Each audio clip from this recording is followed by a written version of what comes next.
Hello and welcome back to Dark Souls 3. Last time we did almost half of the Castle Lothric area, and today we will hopefully do the other part. Plus the archives, of course, because the archives are part of this last bit of Castle Lothric. And oh boy, that's going to be a lot. So, last time we activated this bonfire, and if we keep going, it's getting even higher up. That looks amazing. We always climb higher, and this is our goal over there. First, we need to go through here. Alright. Here we have just a few tiny things, nothing special. Sadly enough, there is nothing more to it than this one item. I don't think there is something around this corner. Such a weird place. And this is now probably the best, or the best example for the very strange and orderly bonfire placement. Because over here we have the next bonfire. And this is a thing, like, they obviously have a rule there. When you beat a boss, you need a bonfire. When you have a new area, you need a bonfire. And sometimes, like in this case, it's pretty silly. You don't need either this bonfire from the Dragon Slayer armor, or you don't need this one. But it is what it is. So this is the entrance to the archives, and this is technically the path that we need to go, but as you can see, the elevator isn't here, and the contraption doesn't move. And why would it move, right? If it could move, then the player wouldn't need to go through here. Oh, it's locked. I need a key. I wonder where the key is, and oh, Gotthard is dead. Kinda strange. This Gotthard, or this body here, is using katanas. But we got the Gotthard's twin swords here. The hunter known as the King's Black Hand, or the hunters known as the King's Black Hands, wielded paired weapons. These belonged to Gotthard, who fled the castle. Gotthard rose quickly through the knighthood, no surprise to those who have witnessed his swordsmanship. Okay. I guess he's dead now. Or something. But now we can enter the archives. And we are instantly, well, almost instantly, once we go in here, we're being greeted by the final Crystal Sage. And this one isn't a boss. And as you can see, this one is using the bluish crystal magic, which means to us that he's not cloning himself, luckily. But he has another annoying mechanic, because he teleported away and now bombards us from somewhere with his magic. And this is going to be loud. This is why I tuned down the sound here. Okay, archives. Yeah, they look like archives, I guess. They look like a big library, or somewhere where you can store and read books. Some of these bookshelves are placed a bit silly, as we can see here. Like, you can't really access these books down there. They're just out of reach for us right now. I bet you could squeeze yourself in there, but this is to be expected. Like, they have assets. They don't want to create very niche assets for like cases like this, where you might not need a bookshelf that is that tall. You might need a smaller one or a modified one or something. Luckily this time around, other than the Grand Archives in Dark Souls 1, we actually have staircases to access books that are higher up. With wheels. Isn't that great? So we can actually get to these books somehow. There might be some other locations where it's a bit difficult to push one of these staircases to. For example here, I would say, like in this corner, because of that statue. This might fit. Let's not look too hard at it, or too close at it. Otherwise we might find mistakes here. Now I found something. Okay, well, let me quickly get rid of these small creatures and grab the titanite chunk over here. Now this is city. Over here.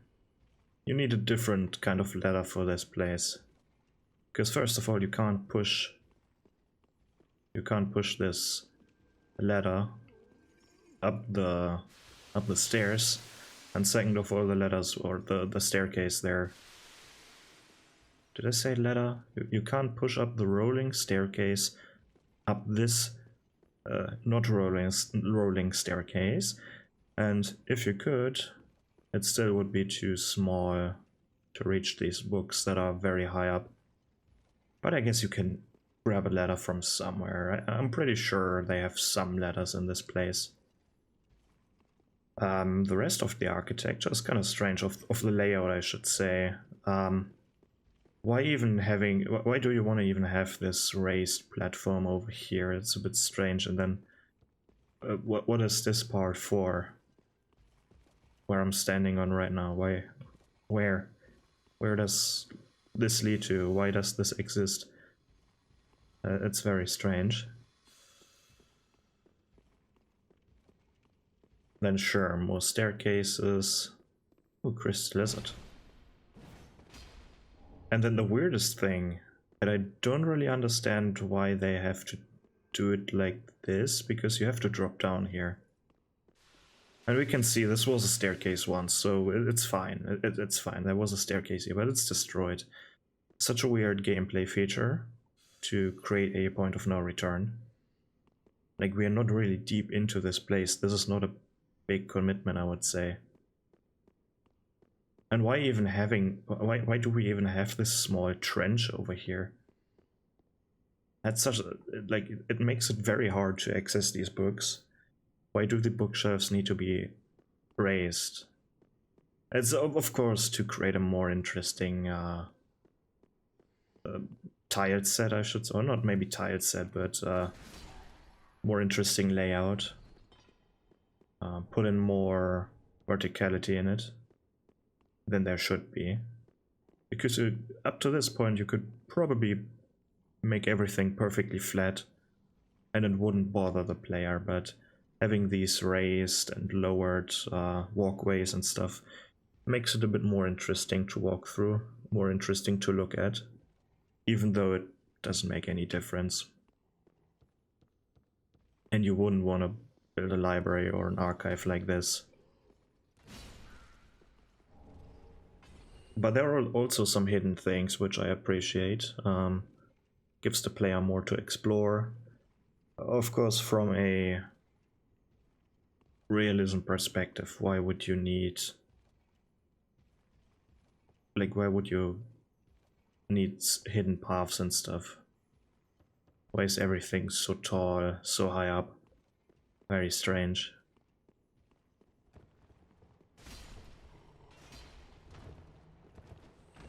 But of course, these are archives, so we have scholars here. For some reason they have these stupid candle heads, but whatever. Or wax heads. Probably so they are not getting cursed by some of the books in here. We will see that later on. But look at that, like, or it's very strange to get back to my thought that I had before the scholar thing, or together with the scholar thing, I should say. Books and knowledge is tied to intelligence in this game. And also to astrology or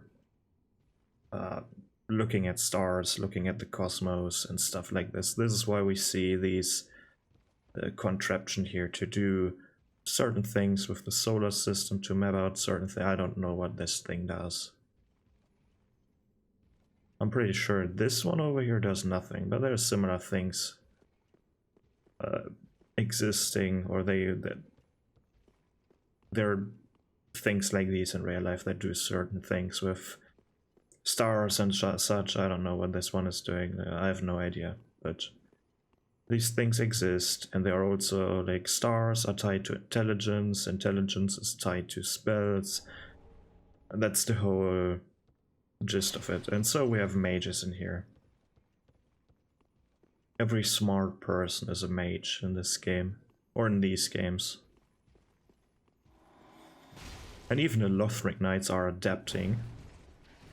Usually you would say, or you would see them with holy magic or with holy miracles. But this one infused his weapon with crystal magic. So he is a smart one. And we get the crystal chime over here. Let's have a look at the item description of the crystal chime. A sacred chime wants the possession of Gertrude, the heavenly daughter, and defiled by the scholars of the Grand Archives. Defiled probably due to the crystals. The power of crystals granted the scholars a degree of success. In this case, their work enabled the chime to be suitable for casting both miracles and sorceries. So because they infused the chime of crystals, it now can also cast sorceries. That doesn't make sense in this game here. Oh, maybe it makes sense in this game. And by the way, I can probably turn up the volume right now once. Again, we can hear a crystal lizard, but over here we are not getting bombarded by magic, so I can increase the volume again. Cool mechanic that we have here with the wax bath. It's kind of strange. Like, this should be heated, right? Like, it's wax. Wax turns hard when it's cooling down again. So there's probably underneath some sort of mechanism that warms this wax up. So it's pretty... I would imagine that this right here would be pretty uncomfortable.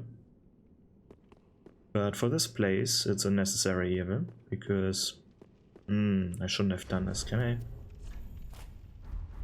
I? Okay, I have to wait until the buff goes away. But in this room it makes sense, or for this room, for this level in total, it makes sense to have this head. We will explore that mechanic a bit later, once the head gets removed, once the wax wears off. Otherwise, here we have a bunch of crystal lizards, like 2 in total in this room. And then we have some hidden things, and yes, I do have a torch. So let's see. Oh, it starts here. Alright, this is the hidden mechanic. Apparently some of these books are cursed, and there are hands grabbing for life forms, I guess. Grabbing for everything that lives. Trying to curse the people who touch these hands. But when you have the wax head, they are not affecting you. So it probably has something to do either with your head or with you being able to see these things. I think it has something to do with like the wax is shielding your head from almost like a madness mechanic, but not really a madness mechanic, because it's curse, it's literally curse. But apparently your head plays a important role in being able to get cursed, and not when you protect it with wax, it's like it has a shielding effect. We also over here have a lever, which for some reason gets rid of a bunch of books, but it reveals a hidden path here. And what do we have here? We have a bunch of bones, like not only human bones, but also animal bones. We have power within. Let's read this really quickly. Pyromancy, power within. Forbidden pyromancy amongst those who internalize flame. Temporarily boosts attack, but gradually loses HP. A pyromancer fears the flame. However, this fear subsides once it is accepted as a substitute for strength. Okay, so you're burning yourself from the inside, but you're gaining strength in return. Then we have a chest over here. And we get the Witch's Locks, which is a whip type weapon.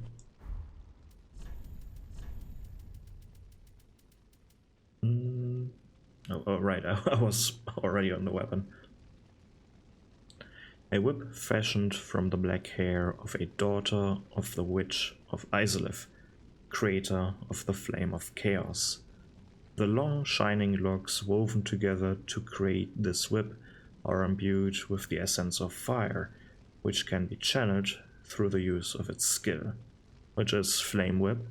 Temporarily coats the whip in fire, the self-same fire as that which consumed. Oh, okay. Temporarily coat the whip in fire, the self-same fire as that which consumed the witch herself, it is said. A kind of wordplay with witch and witch. We have a look at the moveset. It's the whip moveset. Not really a fan of that. Even though whips got buffed in this game compared to... to be honest, whips were pretty good in Dark Souls 2 as well. Just not in 1.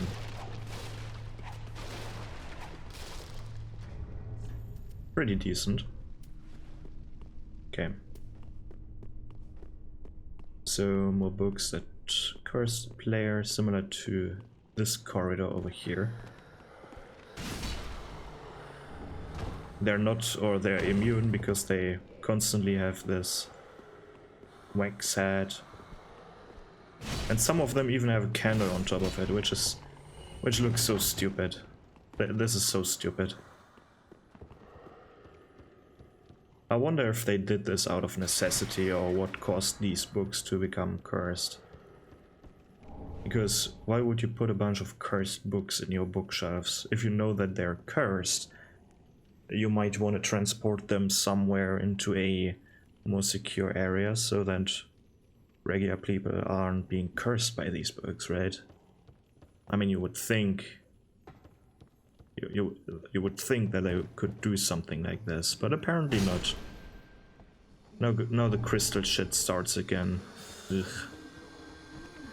Let's quickly run up and try to hit him a few times. Oh, finally. Okay.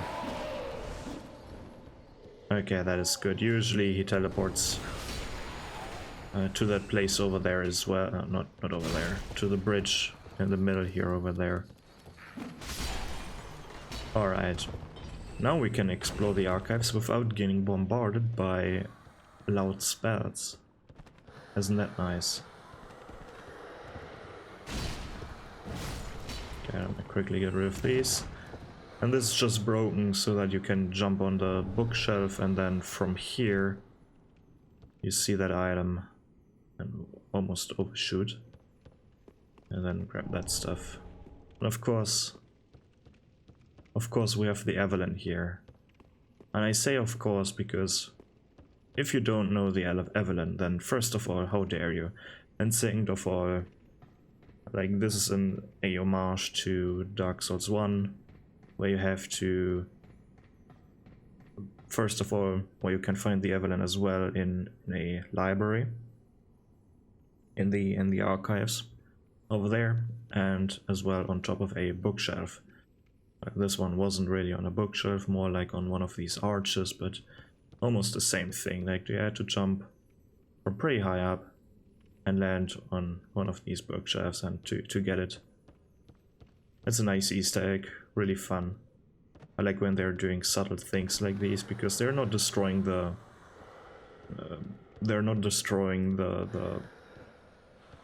the game itself, like the how would I say this? They're not immersion breaking. It's not just blind, mindless fan service, right? It's a smart move. Yeah, and yeah, we even have a telescope to watch the stars and such. Some homeward bones. Then this corpse on the roof, which indicates that we can get there at some point. We have a ladder on the outside that is not necessary right now. And also a smaller wax bath over here. And did I already? No, I didn't. Okay, so let me quickly do this. If you pull this lever, first of all you need to have a wax head, otherwise you're getting cursed again. And if you pull this lever, you can see one of these bookshelves vanishes in the ground for you to access it. So let's quickly go there. Oops. I wanted to jump and try to jump out to the side that is higher up, but I didn't even jump there. Oh well. Let's see what we get here. Oh, a titanite slab. Very useful. And it's pretty worth, like, I think it's worthy of that secret passage. Because you don't want to put useless stuff behind that, right? If you have a secret like that, it's, I mean, the lever over here is fairly hidden. And even though from here you have a clear sight, technically, to that bookshelf, some people just are not looking that far away. They're probably more likely looking at these hands, trying to curse them or something else.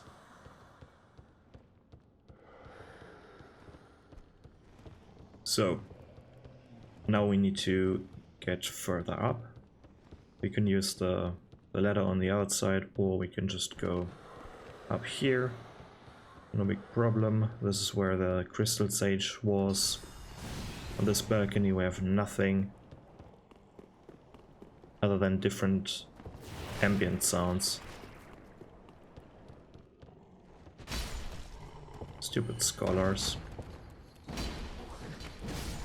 And I guess they were using these thralls to maintain this place, to clean this place and such. This would be my interpretation.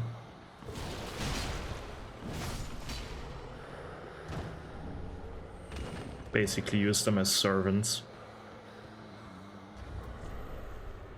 But we got the crystal scroll, the final, almost, is it the final scroll? I think so. That we can give to Orbeck. But first let's read the item description. Secret crystal scroll of the Grand Archives of Lothric. I mean, was it really that secret? Because that one Lothric knight could use crystal magic. Oh, whatever. These sorceries are the work of the Pale Drake, Seif the Scaleless, whom Logan is said to have met. A branch of sorcery that has been carried on by the Crystal Sages. Indeed. And this is why a Crystal Sage had had the scroll. The second one, to be exact. But the first one already knew crystal magic, so they both benefited from the contents of the scroll. Here we have a fairly obvious hidden path. I mean, you even have a door frame here, and you have these gate parts that you can close.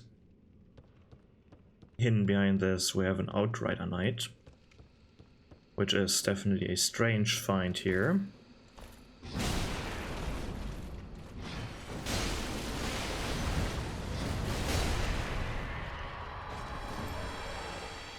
We finally get the Outrider Knight armor set. Where is it? Over there. Armor of an Irithyll Outrider Knight, enveloped in a dimly cold air. So you probably might want to wear this in summer when it's very hot. Probably cools you down pretty well. The knights were given the eyes of the pontiff, but the eyes transformed them into savages, or savage, ravaging warriors who only knew how to serve as mindless guards. So, aren't the eyes the rings? Don't we have something like this? Pontiff's right eye. Now we have the rubies. Weren't they rings? No, they are. Where are they? Here, Pontiff's right eye. Yeah, these are rings. So apparently if you wear these rings for too long, they will transform you into beasts or into these creatures. Probably or not probably, they're a controlling mechanism by Pontiff. We got Soul Stream from...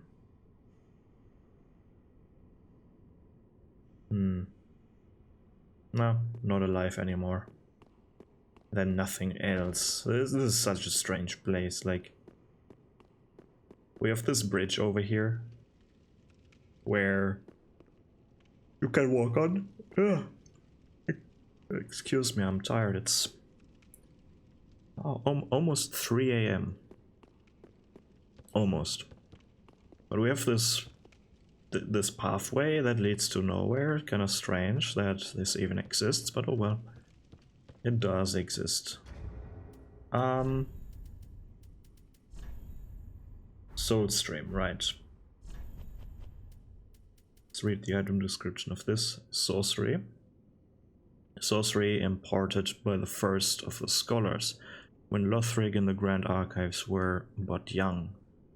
Fires a torrential volley of souls, and the first of the scholars doubted the linking of the fire and was alleged to be a private mentor to the royal prince. Okay, so the royal prince, Prince Lothric, knows some magic apparently, some sorcery magic,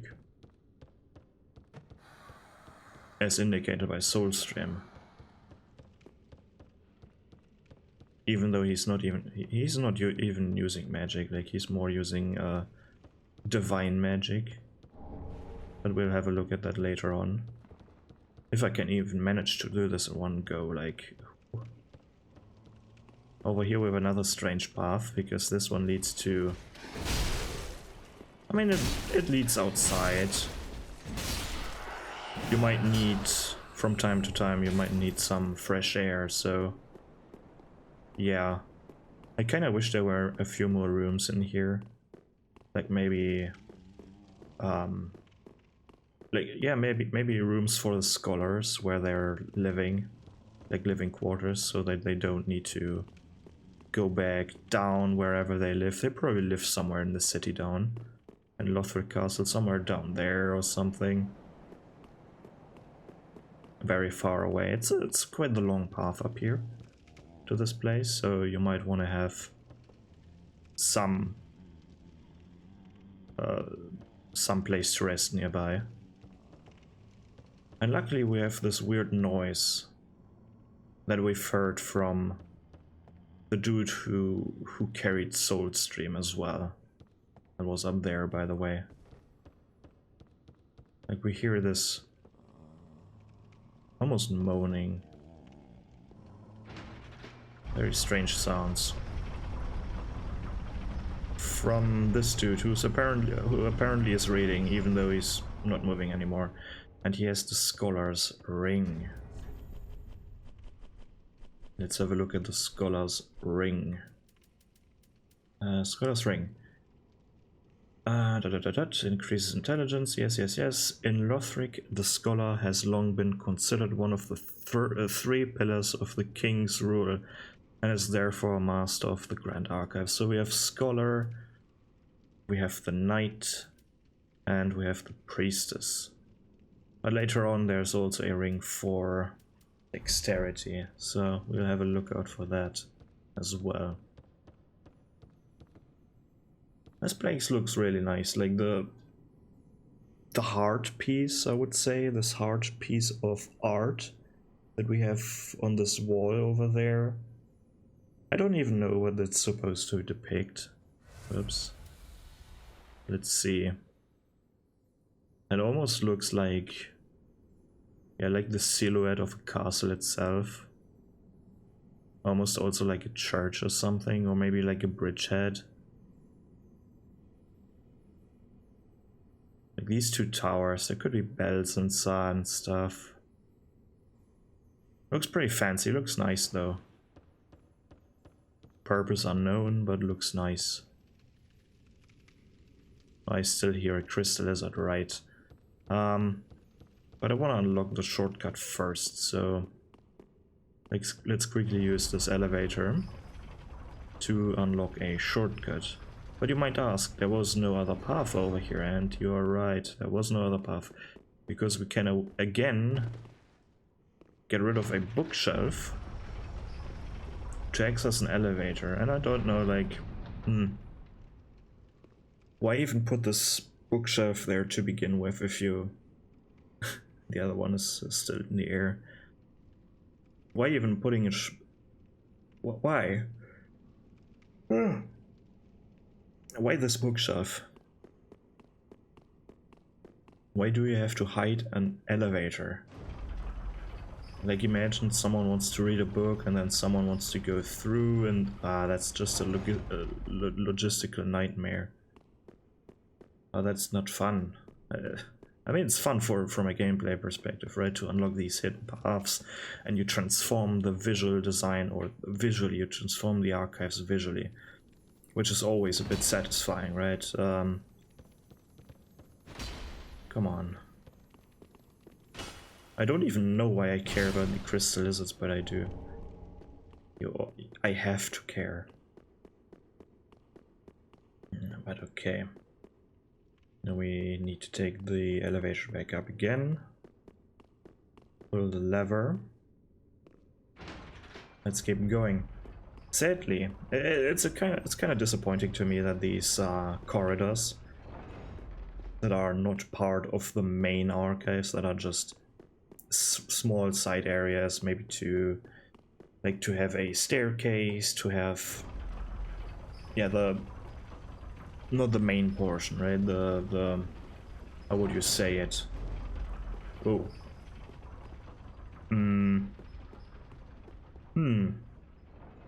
That doesn't matter. Like the people distribution rooms. That's such a strange wording. But no, like the staircases and stuff. Like, I wish there were a few more rooms here, or a few more, like a door here to indicate that there are rooms behind. As I said, like, you probably want to have a kitchen here. You probably want to have some place where the scholars can, like, sit down and read. Like, they take a book and read. Sure, we have it.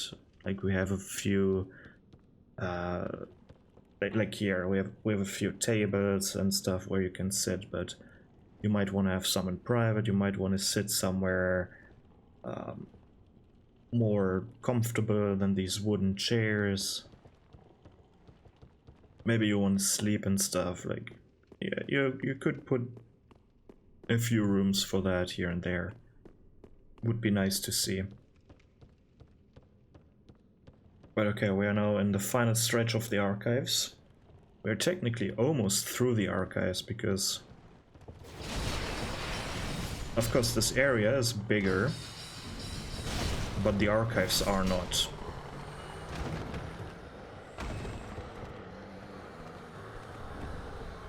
What I don't really like about the archives so far is that we only technically have, like...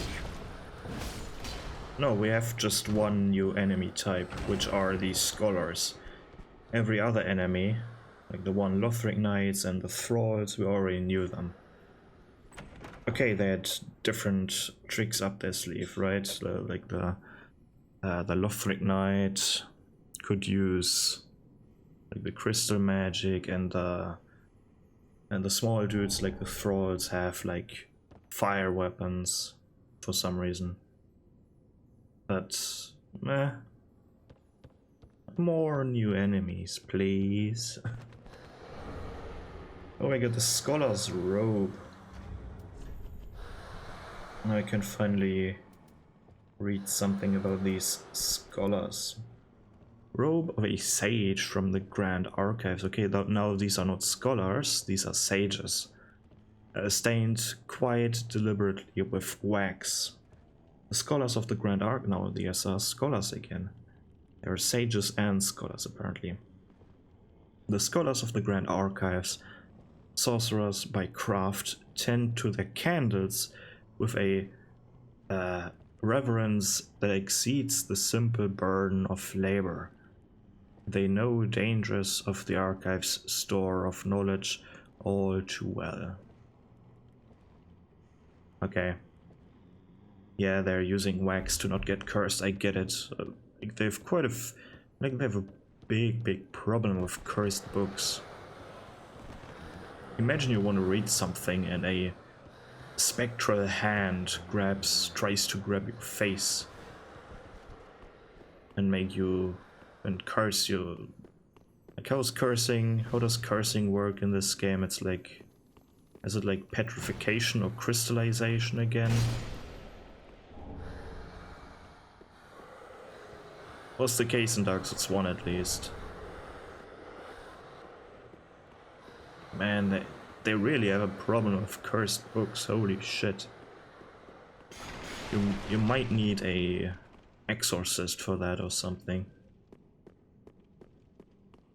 Very small, silly detail over there, but we can access this window over here. They wouldn't smash a window if you couldn't go through it, right? I know we're on another balcony, and these are technically... This is everything of the archives, almost. Of course, we have a roof to explore as well. Somehow this is connected with a ladder. But these are two different, like, it's telling two different stories here. Like, we have this ladder that obviously exists here so you can maintain the rooftops. I mean, there are torches to light, for fuck's sake, right? To maintain the rooftops. But then we have this wall that apparently was connected, so... And it's not supposed to go here, but you could probably just climb over this and then access the ladder, because usually normal people shouldn't access this place. Only the people who are... or go here to repair certain things are allowed on these rooftops, I think.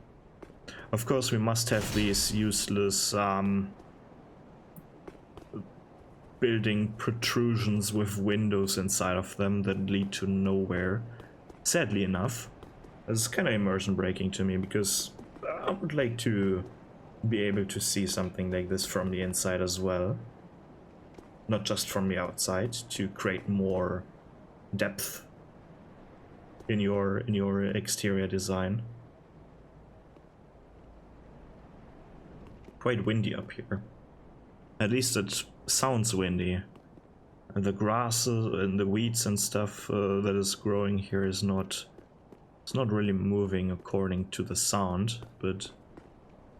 I mean, it's moving a little bit. But with that sound, you would expect it to move quite rapidly. Oh well. I wonder what enemy type we have on these rooftops. Oh no. The gargoyles are back.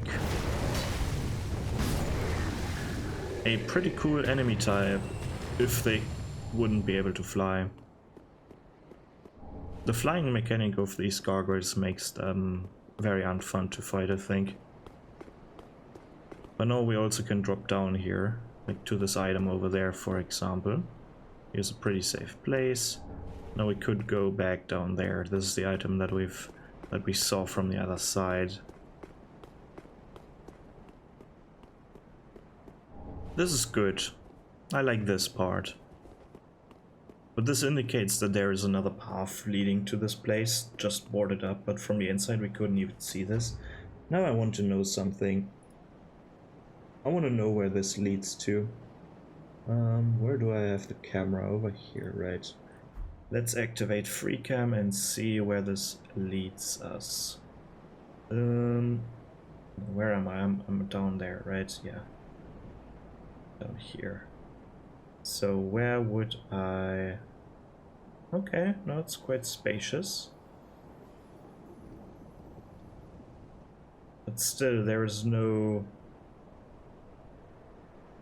There are quite a few assets loaded in here, which is quite surprising. Okay. But yeah, usually you would expect there to be like a pendant to the store over on the other side as well. Like for example here, if you could place a door over this wall, that would be nice. This empty room over here is the room where we fight the Outrider Knight. So this path is already blocked. Yeah. Quite disappointing. Unfortunate.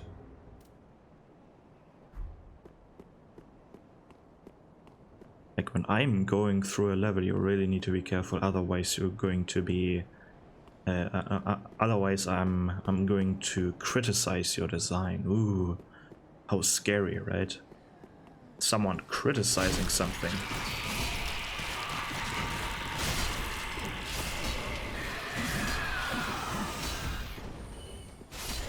And for some reason we also have these dudes here living on the rooftops.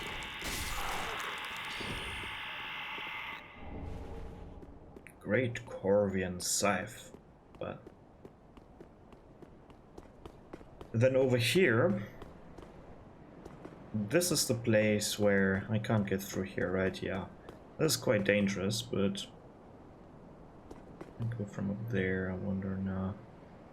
It's quite dangerous, but you have to jump over here, and then you can access this item that we've seen from in here as well.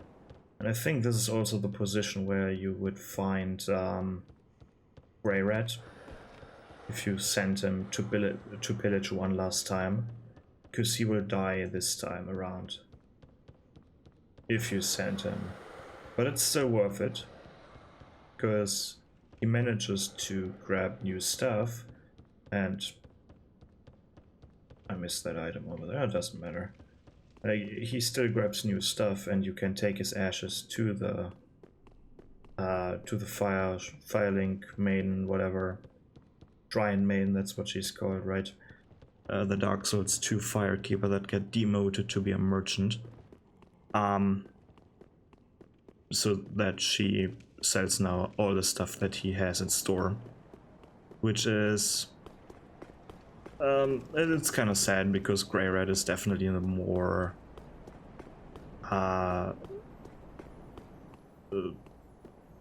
it's a more likable person than the Handmaiden. She feels like she's a dick. Like she's not.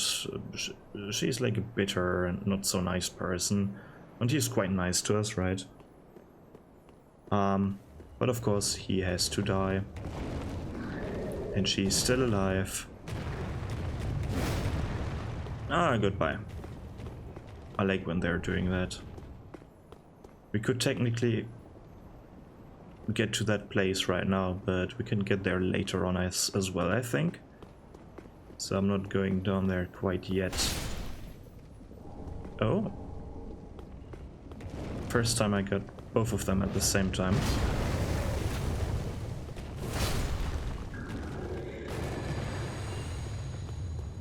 A few more gargoyles here and there, nothing special. I really like the design of the rooftops, despite the missing rooms behind these doors. Because usually, like, remember how we got here, right?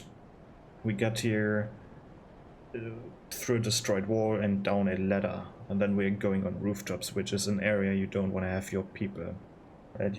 The rooftops are only accessible for people that have to maintain the rooftop. Like, rooftops are not designed to be walked upon. Like, you can very easily, if you're not careful, you can just like get rid of one of these plates here, whatever these are, the roof tiles, and they're way too loose for that to be for someone to walk on them. Of course, there are big gargoyles jumping on them and fighting on them, but I guess we have to sacrifice some kind of realism for that. But still, this is for maintaining staff only, right? So you don't really want to have rooms here, like just these rooms. Or maybe there's a bunch of stuff to repair shit for to repair the roofs here inside, but still you want to have access to these rooms, maybe from inside as well. But as we can see, there's nothing behind here. Like, it even leads to the rafters up here, so there's no way. Maybe there's a staircase inside that leads somewhere, but that would be my best guess. But other than that, but I still like the rooftop design. Look how detailed it looks. This is really this is the fun part. Like, looking at things never becomes boring. Like, there's so much texture to things that you can really appreciate the design. It's not like flat surface, blank surface, boring surface, right? There's texture here. You have these roots. Like, every single brick feels textures, even though they're not all textured, but like some of them are sticking out, like creating a texture. You have the roofs, you have the roof tiles that are slightly destroyed or get pushed away and stuff, missing roof tiles as well. Like, you got some damage here and there, and it's really nicely designed. It looks pretty good. But still, there are some logic errors with all these doors here that lead to nowhere, which is unfortunate. Because this would be something very easy to fix by just putting, or by just indicating some doors somewhere else as well. Because I don't think you should gain access, like, the regular person shouldn't gain access to your roof, right? To your roof tiles and such. Not a good idea, and it's a very dangerous thing as well. Like, there was probably as well a wall over here, indicated by some of these loose. Well, sorry, I have to yawn sometimes, but like, this indicates that there was a wall here once, maybe not. It doesn't really look like a wall here. That's very dead. You don't want to walk on this part. Imagine falling down here. Like, the player character survives this no problem, but you could easily break something if you're falling, like, very badly down there. Titanite chunks.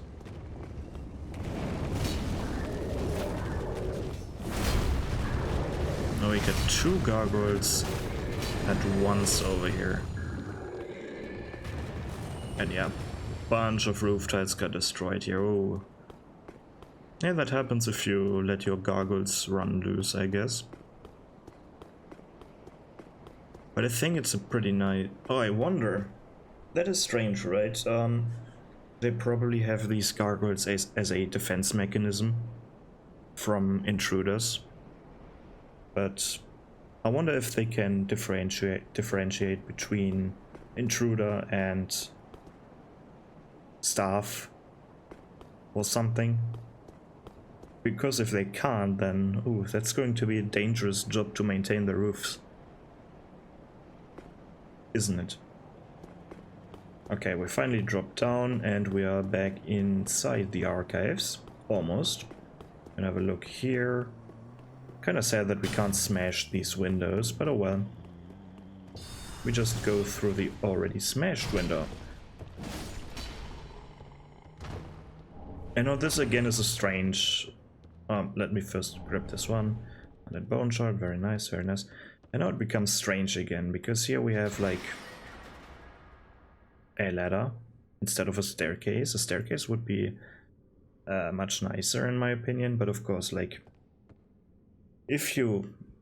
gameplay perspective now, we have to think from a gameplay perspective. Right now, up to this point, I was thinking about world building.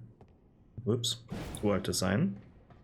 And now I'm thinking about level design, right? And level design tells me a ladder is much better than a staircase, because a staircase, how do you unlock a staircase? Right? With the ladder, very easy. You just pull it up and let the player, once they're on top, push it down. Shortcut created. But if you have a staircase here, like, how do you unlock it? You can put a closed door in front of it, sure. But where could there be a closed door here? We're on, like, a small walkway path that's very thin. And this leads to, like, roof tiles, and these are windows. You could possibly put it here. Like a closed door that the player can open. Then this one would connect to somewhere inside that. Right, it lines up fine.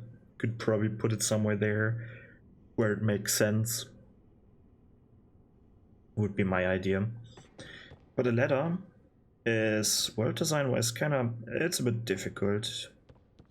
Because over here we have another wax bath for some reason. But here we even have more books. You really have all these books? Like, and for all these books you have to climb up a ladder? Like, imagine some very, very old and like a very old person wants to read some books here, and they can't really move that well anymore. They can't climb up a ladder anymore. Like, that's a fairly difficult task if you're very old and your body doesn't want to move anymore. So you have to ask someone to bring you a specific book, and then it's just a nightmare. I mean, if you're that old, you probably can't even go upstairs anymore, but... Oh no, that's not true, but... Well, technically you can probably use magic to help you a little bit with that. Yeah. Excuse me, it's 3 o'clock already. Of course it is. And now we have a door that leads outside, and this is very strange. So you have two entrances basically to the archives. But for someone who comes from this side, I come from this side, like if I'm Lothric or Lorien, right, and I want to read, I maybe want to read a book that is down there, then right now, up to this point, I have to go inside and I have to use a ladder. This is, I don't know, I'm not a fan of ladders. Like, imagine you would use ladders in real life as much as you would in this game. Like, if there are multiple people, that's a natural bottleneck as well. Even, let's say you have like 10 people, doesn't sound much, but they all have to, like 5 are on top and 5 are down below, and at the same time they wanna, like the 5 on top wanna go down, the 5 on the bottom wanna go up, and you only have one ladder. Like, you have to coordinate. Like, imagine 2 people are very stubborn. One starts climbing down, the other one starts climbing up, like, and then they're stuck in the middle. Some of them have fear of heights, maybe. Like, it's a valid fear. It looks Like, this might not be that high, but it looks very high up from up here. But it looks... Imagine falling down that path. That's pretty high up. Holy shit. I probably couldn't... No, look how high up that is. Imagine falling down this bit. I'm not trusting myself. I mean, sure, if you know how to land, you can manage this, but the average person, especially if you're a bit older, imagine falling down a ladder like that. That's guaranteed to break something. Luckily now we have some boarded up doors here and there, indicating more depth to this, to the archives themselves. Which is pretty nice. And then we have this gang squad over here. What's that all about? We have like a Black Hand dude over here. We have a Lion Knight over here. To my knowledge, like, we don't know any Lion Knights. There's only one of them. And you could summon one of them for Ward of the Boreal Valley. But I guess this one didn't like the fact that you got past Emma. So maybe he thinks you killed Emma. Then we have a Crystal Sage over here. This is probably like either the mother or the daughter of the Crystal Grimhild or whatever she's called. Can't really remember anymore. Let's flatten her first. Let's use the pancake technique to get the Black Hand over here. And finally the Lion Knight. Goodbye. So we get the Sage's Crystal Staff, Unikiri and Ubadachi, and the Golden Wing Crest Shield. So let's start with this one. Crystal Catalyst presented as a gift by the Crystal Sages to their favorite pupil, Grimhild. So this was Grimhild. Crystal spheres devour the will of the user, and this stuff increases the potency of sorceries at the cost of increased FP consumption for skills. So that's a very dangerous tool. Your sorceries become stronger with this one, but it requires more will to use it, I guess. Then Onigiri and Ubadachi or whatever they're called. Onikiri, sorry. The hunters known as the King's Black Hands wield paired weapons. These belong to the to Kamui, who looked after Prince. Kamui brought Onikiri with him to the undead settlement, where he forged Ubadachi and was finally prepared to join the ranks of the Royal Hunters, because now he had 2 weapons. The skill is Oni Slayer, pretty fun ability. Leaps forwards and slashes mercilessly with both blades, cutting open foes. Ooh. Let's quickly use this weapon hard. Ooh. Yeah. Okay, who cares? What was the last thing? The shield, right? The probably most boring thing here, but a blue knight's shield engraved with a golden winged crest. I don't know about you, but this looks more green to me, but rather than blue, but maybe it oxidized or something. This shield is exceptional amongst the enchanted blue shields. Not only does it boast high magic absorption, but also enables its wielder to parry spells. Amazing. So this one is magic defense. Then we have the crest shield, which is now dark defense. We have the dragon crest shield, which is fire, and the spirit tree crest shield, which is lightning. Which is very interesting, because in Dark Souls 1 We had these two shields only, if I remember correctly. Correct me if I'm wrong, but we had the Dragon Crest shield that we could grab from the, in front of the undead dragon. In the dragon, whatever, what it's called. What is it called? I don't know. But you could also find this with the Astoris Greatsword together. And then there is the Crest Shield, which you can get from killing Oscar, the hollowed version of him though, which had magic defense. But there was no dark damage in Dark Souls 1. There was like magic, fire and lightning. There was no dark and physical, of course. So they had one shield less. And then the Spirit Tree Crest Shield, I think, came from Dark Souls 2, as well as the Golden Wing Crest Shield. And I guess the Golden Ring Crest Shield now has the magic defense, and this one has the lightning defense, and so on. Looks pretty cool though. Reminds me of...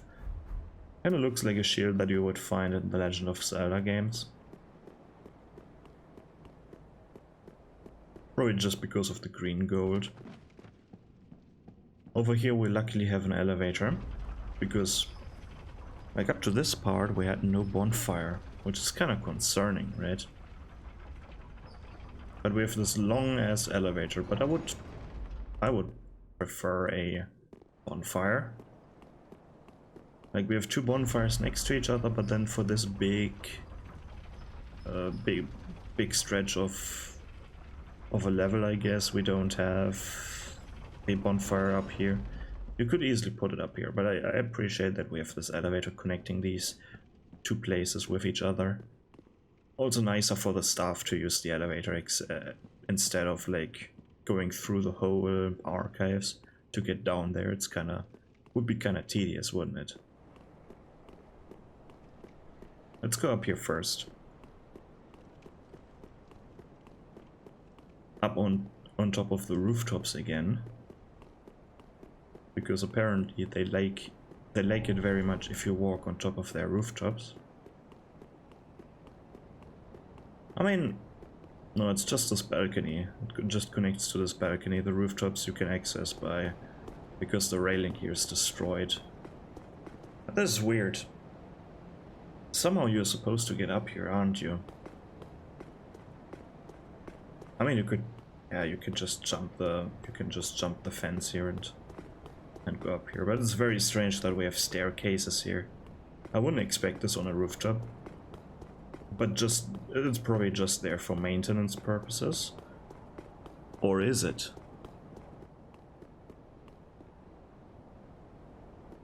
Because there's something up here. Something fairly elaborate on top of that. Because we have a staircase here.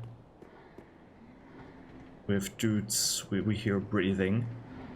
We have some enemies over here, and we also have the Hunter's Ring. Let's read the Hunter's Ring. And ignore the grunting for a second. Ring engraved with a portrait of a hunter. Increases dexterity. The hunter served Lothric on the fringes and in the shadows. For generations, rulers of Lothric have relied especially upon the Black Hand hunters to punish enemies in ways the king's three pillars cannot. So these are the assassins, basically, working for the royal family to get rid of some other affairs. Maybe more hidden affairs, like this is basically their Black Ops team, right? The secret operations, getting rid of some unwanted people.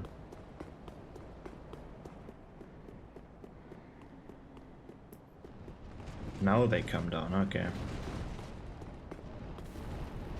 And here we have these winged knights, and these actually have wings this time. Not like the pretenders in their blue armors. Here we have actual ancients. Or so it seems.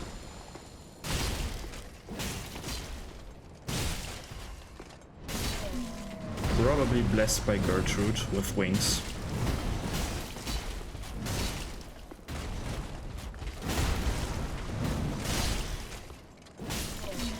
They're fairly dangerous, as you can see. They take quite a beating, but if you kill all three of them, they drop a Titanite slab as well.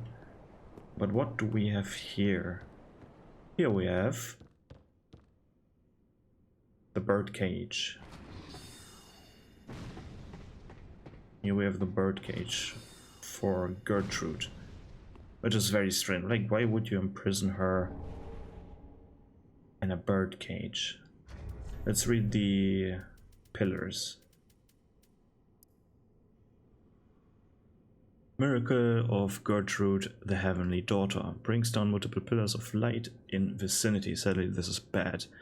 The Queen's holy maiden Gertrude was visited by an angel who revealed this tale to her. Despite losing both her sight and her voice, she was determined to record the tale. Ordinary man cannot decipher her fragmentary scroll, nor comprehend how it became the foundation of the angelic faith of Lothric.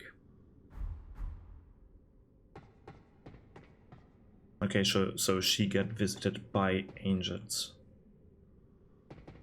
But why imprison her in a cage? Like, how do you feed her then? Through the top? This is so stupid. I mean, birdcage, yeah, like, it's nice symbolic. It's nice symbolism. But if you think too hard about it, like, isn't a prison cell or locking her up in her tower or something? Wouldn't that make much more sense? We also have one of these slugs down here. Linking Gertrude, at least for me, to Rosaria. There is a connection between Rosaria and Gertrude as well. Or maybe not, but it's pretty likely.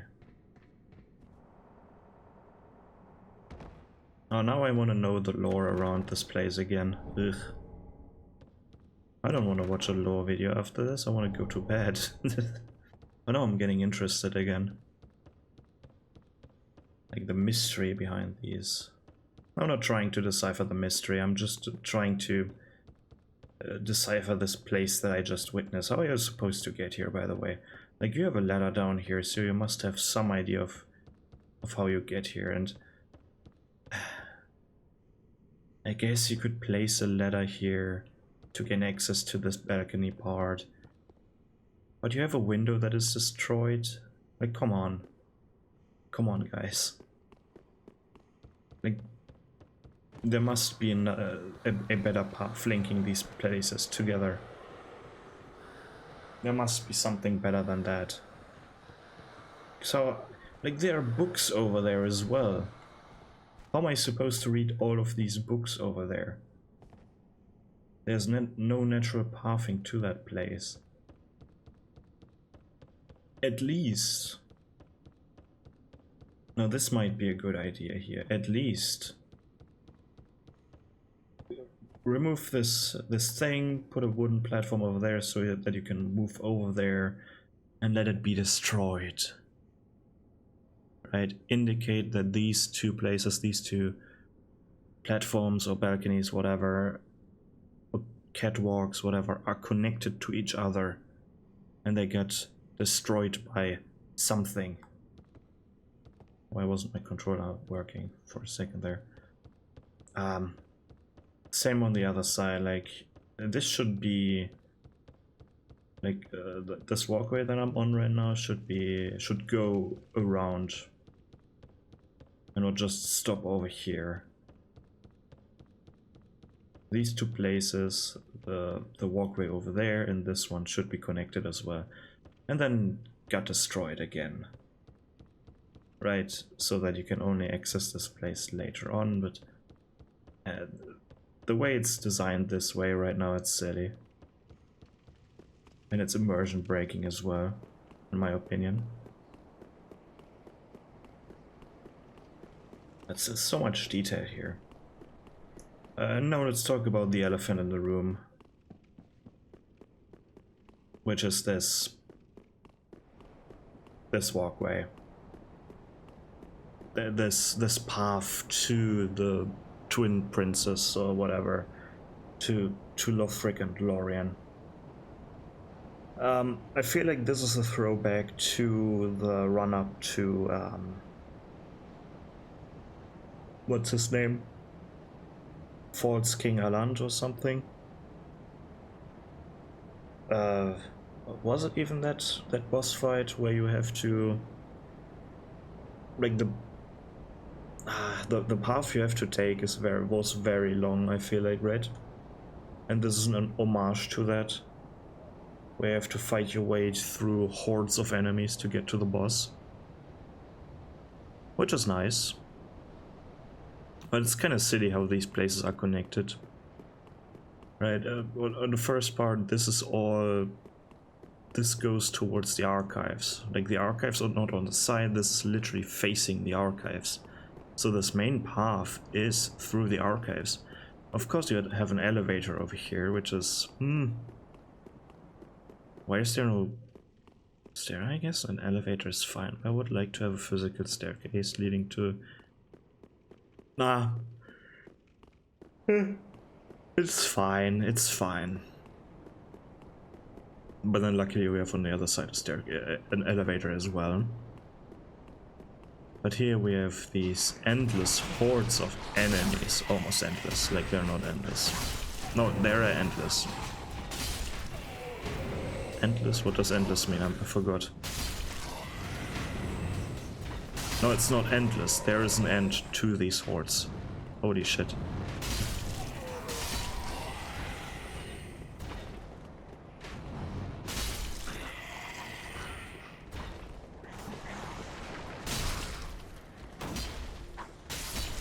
Let me quickly get rid of this onslaught of enemies.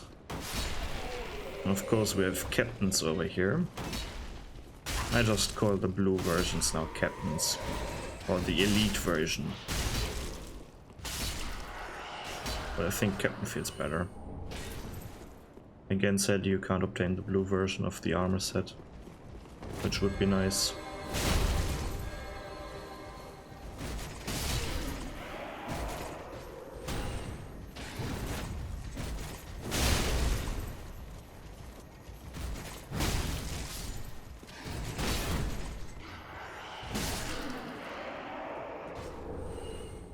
Of large titanite. Oh, get the sword, very nice. So it's as much as I like the details they put into their castle walls and paths and stuff, because it still looks very detailed. There are a few things of this vista that I don't really enjoy here. Let me tell you what. First of all, let's start with this lighting arrow over there. Like, this part over there, this looks very silly. Like, this feels very unintentional. Like, where it just becomes gray. This is silly. But let's talk about this gray mass over there. I think is it supposed to be ocean? Kind of looks like it, right? It's not flatland. No, this is supposed to be ocean. Like, why is it gray? That looks ugly. I mean, I get, yeah, we have this fog over here and we're above the clouds. Oh my, we're not even above the clouds. The clouds are still way high up. Okay. But it's foggy and stuff, but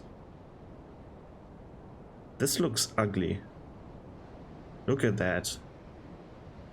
Like, this grayish brown doesn't look good. The hills over there, they look, and the mountains, they look good. They look fine. But then the But then this? Ugh. This looks fine. This looks nice. And we have ugh. Like, why? Why make it grey? Grayish brown. That looks ugly. I mean, this looks so nice. I could line these up. This could be my screenshot. No, the eclipse is not part of the screenshot. No.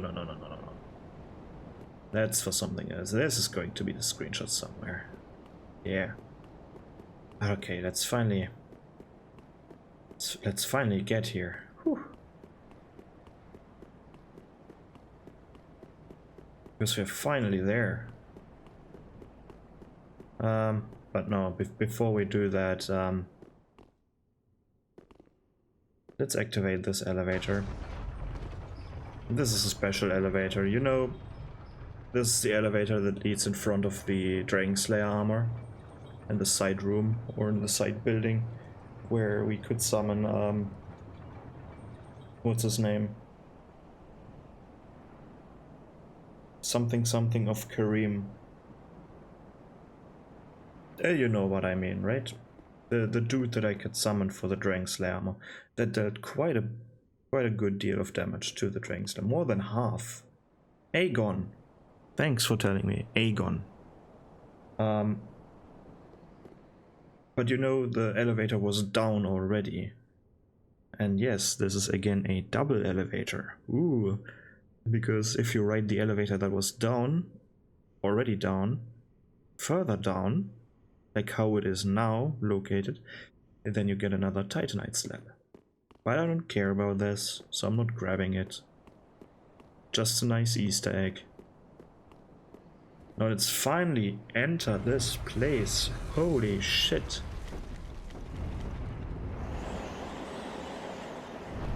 Hello, you two idiots.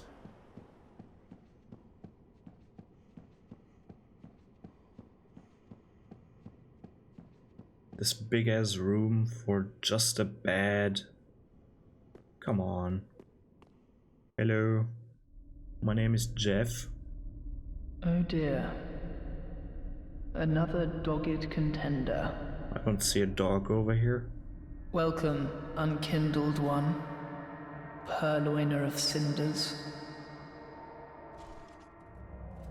Mind you, the mantle of Lord interests me none. The fire-linking curse, the legacy of lords, let it all fade into nothing. You've done quite enough. Now have your rest.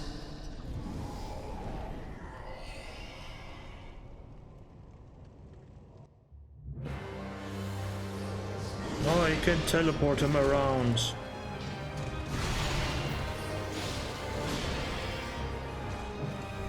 And this is probably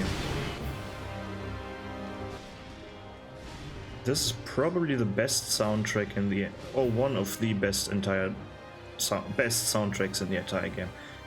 There are quite a few memorable ones, and this is again one of them.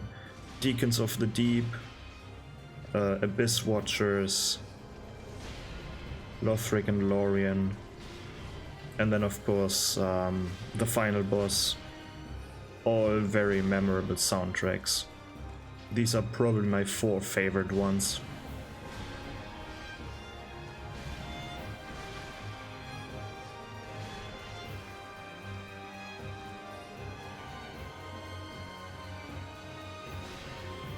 I wonder why Lorien over here is like crippled that hard. Like, I mean, he still can swing his sword. I find it very strange and unsettling that he is like walking on his knees. Like his lower legs are no longer working apparently. Makes it easier to fight for a human, right? Because he's quite large. Like if he would stand up, he would be quite the big person. And then again I ask, like, do they have to, like, they have to create two kinds of sets of furniture.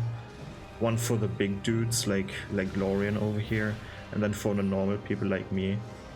Because Lorien couldn't sit on all of these chairs, they're way too small for him.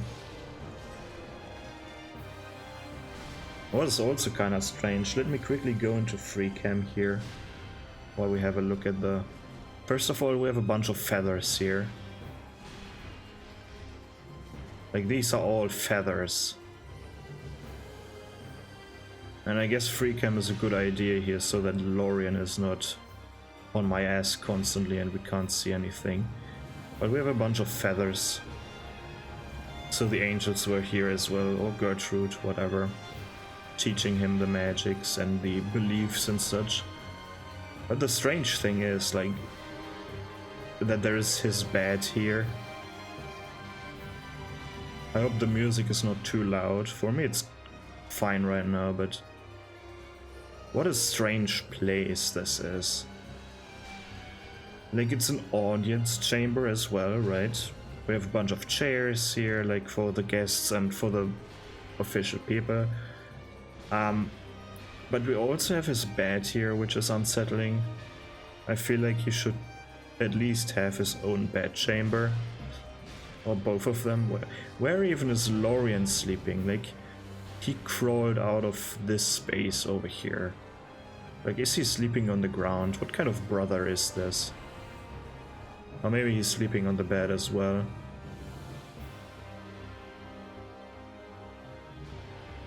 But yeah, both of them are very crippled. It's kind of interesting that this one is not moving in any way, shape or form, because you can even see him from down here. But I guess they want to save memory, like he's moving nothing. Not breathing, nothing.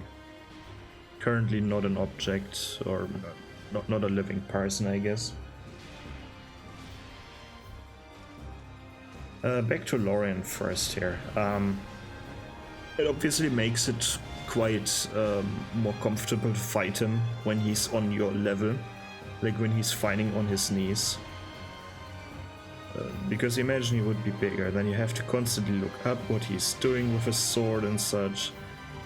So this is quite a nice compromise. But it also feels very silly. What is also strange to me is that he can't talk. Like, he's basically just this brutish thing. There's probably an explanation to this that I don't know anymore, but yeah. His sword now burns because he beat the last demon, right? Or some kind of demon he beat. So that his weapon got imbued with fire constantly. I guess pretty nice buff to the weapon itself.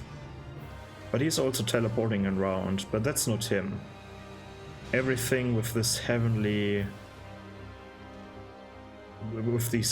miracles is Lothric's doing. Like, he's teleporting his brother around.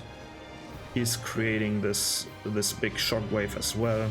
Or technically, like, they're coordinating their two attacks together. This one fire move that he just did, he did not because of Lothric, but because his sword got imbued with the demon's fire. This one is Lothric's attack as well. Or maybe like a combination attack, I would call it. Let's beat him though. Because while he has no second phase, this boss fight has a second phase. So let's activate the second phase here.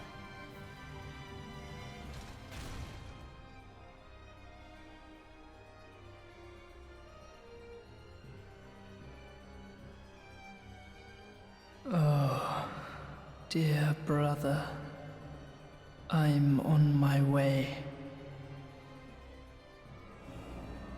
I wonder why he has these claw-like hands. My brother, unyielding sword of Lothric's prince.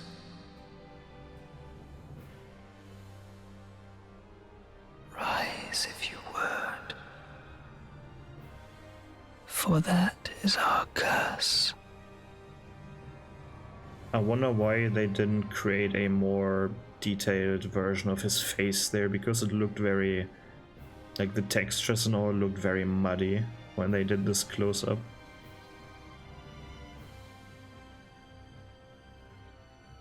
So he resurrected his brother.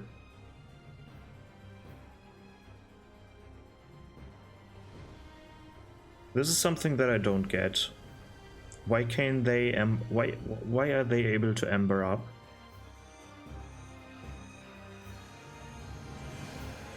Why am I even able to ember up? Why is this all of the sudden a mechanic that exists in this game?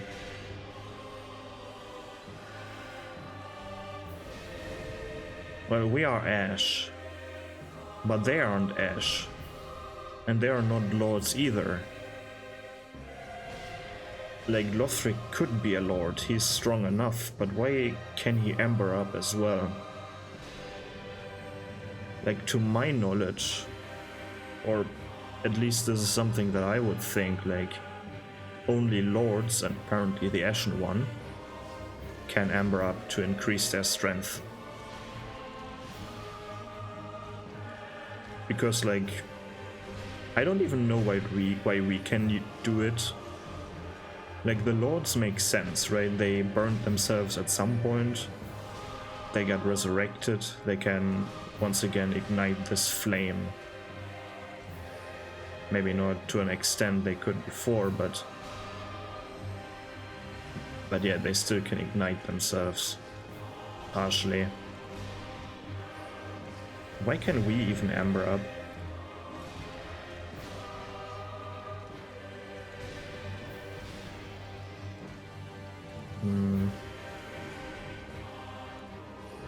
Well, I guess we use the ember as an item.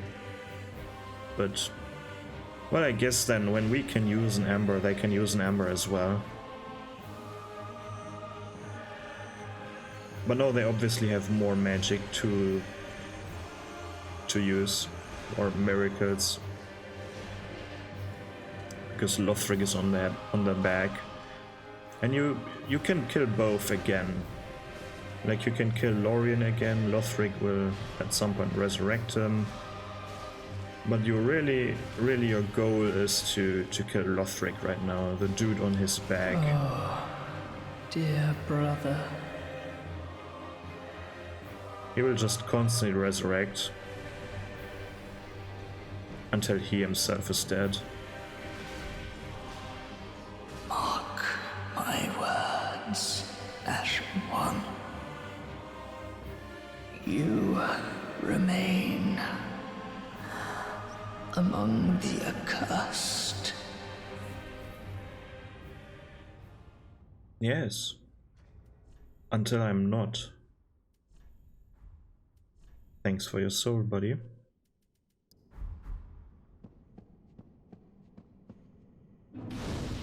Alright, let's read some item descriptions, shall we? First of all, Soul of the Twin Princess, also a alternate version of a soul.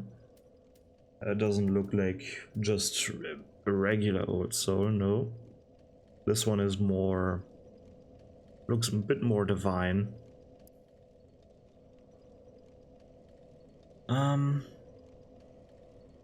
The two princes rejected their duty to become lords of Cinder and settled down far, far away to watch the fire fade from a distance.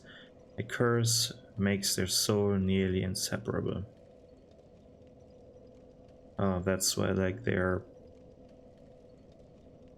souls are inseparable, and this is why they basically just they're basically sharing one soul almost. They're like conjoined twins, just not conjoined, but still drawing from the same strength. And this is why they are like crippled. Because both have the strength of one. This is what I'm getting from that. Then we have the ashes, of course. Cinders of a lord left by Prince Lothric. If the lords will not return to the thrones themselves, let them return as cinders. The Lothric bloodline was obsessed with creating a worthy heir, and when this proved impossible, resorted to unspeakable means. Suffice it to say, the path to linking the fire is a cursed one indeed. I mean, yeah, Cyrus tried stuff and I don't know. Okay. Just a few item descriptions left. And a bunch of stuff. I guess it's time for the post-game stuff next. Right, there are two DLCs are left. And Archdragon Peak. And I wonder in which order I want to do things. Aha, that's all. But let's have a look at the swords that we can craft from the soul. First of all, Lothric's Holy Sword. Prince Lothric's straight sword blessed by Emma with potent magic. That's not true, that's not potent at all. Because this weapon is quite shit. Young Lothric was meant to be a champion and was expected to wield this platinum sword, but some things will remain distant dreams forever, because he's crippled. Then we have Lorien's greatsword, ultra greatsword of Lorien, Prince Lothric's older brother, cast in smoldering molten steel and stained black. Before Lorien embraced his brother's curse, he was a knight who single-handedly slayed the demon prince, but the victory eternally scorched his sword with flame, which was pretty good. Like you kill prince, you get buffed weapon, very nice. Probably a bit harder to maintain a ever-burning blade, but whatever. And then there is also something special that you can craft if you have both of these weapons. Because this again is a Demon Souls reference, where you need to have like two specific swords to create another sword. And this is nothing different. Like you need Lothric's Holy Sword and you need Lorien's Greatsword to create like the Twin Princess sword or whatever it's called. I took the mantle. I don't give a shit. Oh, why does he keep talking? Oh, what am I doing? Why does he keep talking? I don't care. Okay, let me quickly go up here. Through here. When it works, so that we can have a look at that sword. Come on. Come on. Thank you. Because I still have this one mod installed. I just need to remember which gesture is what. The right one from the get-go. Nice. Twin Princess Grades. Let's just buy it. Sword forged from the reunion of the inseparable swords born from the souls of Lothric and Lorien, the twin princes. Their union is rooted in a curse and perpetuated by grief. Okay. That wasn't that much lore. We already knew that these two were cursed and such. It looks like this, pretty cool. Has both abilities of both weapons. This of course being Lorien's. Oh, it's quite small, isn't it? Then this from Lothric's sword. This attack looks much more impressive than it actually is, because it's quite weak. But oh well. So there are a bunch of things to do. Put all the cinders on the thrones. Will trigger the endgame event. But next thingy will definitely be Dragon Peak, I think, will be our next thing, next area to explore. But let's quickly recap what we have seen so far, because we went through the Grand Archives and, well, also through this very small bit after the Grand Archives where you do the Gertrude stuff. Already feels like cut content, like there could be much more around her, I feel like. And then of course we killed Lothric and Lorien. So, level design wise, quite the cool level. Enemy variety isn't really that present, like we have one new enemy, one entirely new enemy, which is unfortunate. At least we got a new enemy, which is pretty cool, but still, could be more, wasn't more, so be it. Still, the variety from what it is pretty good, I would say.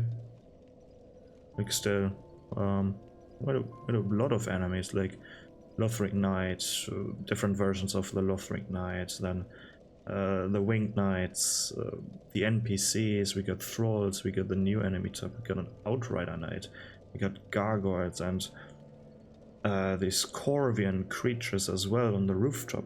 Like, that's quite a bunch of enemies. I probably forgot something as well, books technically, and the Crystal Sage, right? That's quite a lot of enemies. So very diverse, even though only one new enemy type emerged from that, but technically two with the Winged Knights, but these are just, they can just fly. So nothing special there. Physical level wise, I like the verticality. In total, I really like the verticality of Lothric Castle and the High Wall of Lothric, like all the levels. It's pretty nice to see some verticality in these levels. Even though they could have done this perfectly flat as well, but it's more interesting that way, and I appreciate that. I also like the details they put into the actual design of the places, like the individual assets. Quite the step up from Dark Souls 1 and 2. Granted, the technology got better, but still, more details equals more fun in this case. And there's probably a world where too much detail is too bad, where there is a case for too much detail, but not in this world. It's nice that they have so many details in this level design as well. Quite a few shortcuts. The only problem that I have, like, the shortcuts are fairly long. Riding the elevator up and down can be tedious, especially the elevator in front of the boss room. I feel like having a bonfire directly in front of the boss room would benefit that. Would benefit this case a lot, I would say.